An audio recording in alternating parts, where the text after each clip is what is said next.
Assalamualaikum warahmatullahi wabarakatuh. Bismillah, alhamdulillah, wassalatu wassalamu ala sayyidina wa maulana wa habibina wa syafi'ina Muhammad Rasulillah wa ala alihi wa sahabatihi wa man tabi'a hudah min yaumina hadha ila yaumil ba'thi wal qiyamah. Berjumpa dalam kolak Ramadan, kajian online aktif Ramadan, IPARI Kemenang Kendal. Di antara peristiwa agung dan istimewa yang berlangsung di bulan Ramadan adalah peristiwa diturunkannya Al-Quran kepada Nabi Muhammad SAW sebagai wahyu utama. Al-Quran diturunkan dalam dua tahap. Tahap pertama, Al-Quran dari Lauhil Mahfudz diturunkan kepada malaikat Jibril secara jumlatan wahidah, secara keseluruhan dari awal sampai akhir, dari surat Al-Fatihah sampai surat An-Nas. Peristiwa itu terjadi pada malam Lailatul Qadar, dan inilah yang dimaksud dengan firman Allah surat Al-Qadr ayat pertama, Inna anzalnahu fi Lailatul Qadr. Sungguh telah kami turunkan Al-Quran pada malam Lailatul Qadar. Al-Quran yang diturunkan kepada malaikat Jibril secara keseluruhan itu oleh malaikat Jibril dibawa, disimpan, dan ditaruh di Baitul Ars atau Sama Dunya terlebih dulu, yang kurang lebih selama 1 tahun. Baitul Ars atau Sama Dunya itu sendiri adalah tingkatan langit pertama, tingkatan langit yang paling dekat dengan bumi. Kalam-kalam Allah adalah bersifat ghaib, laisat bisautin wala harfin, tidak berupa suara juga tidak berupa huruf. Sementara umat manusia bisa memahami jika kalam itu berupa suara atau huruf. Ibarat makanan harus difermentasi dulu, harus diolah dan diproses sehingga bisa dicerna oleh panca indera manusia. Maka di tahun berikutnya, Al-Quran yang disimpan di Baitul Ars atau Sama Dunya itu barulah diturunkan kepada Rasulullah secara bertahap, secara berangsur-angsur, sedikit demi sedikit sesuai dengan peristiwa-peristiwa dan kebutuhan masyarakat saat itu. Dengan durasi waktu selama Rasulullah menjalankan dakwah, kurang lebih selama 22 tahun Rasulullah berkehidupan dan menjalani dakwah itu. Peristiwa pertama kali diturunkannya Al-Quran dari Baitul Ars atau Sama Dunya kepada Rasulullah itu terjadi pada tanggal 17 Ramadan.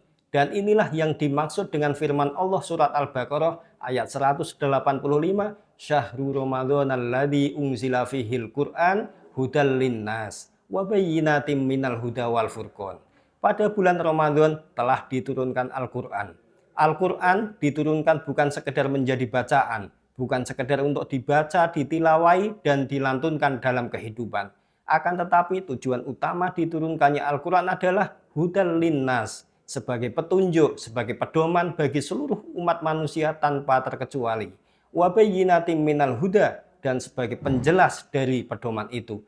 Karena itu, saudaraku shaimin shaimat yang dirahmati Allah, sekarang ini saatnya kita untuk mengeluarkan pedoman-pedoman itu. Saatnya kita untuk mengeluarkan ayat-ayat itu. Ayat-ayat tentang penyelenggaraan negara, bagaimana menjadi pemimpin yang baik dan adil.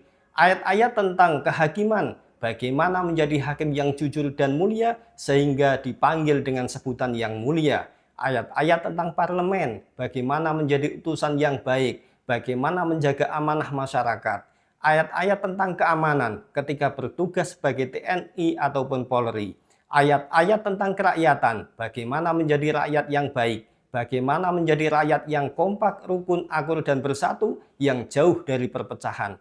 Ayat-ayat tentang bisnis, bagaimana cara berbisnis yang benar, tidak merugikan, tidak memonopoli, bahkan mensejahterakan dan membangun kemakmuran untuk sesama.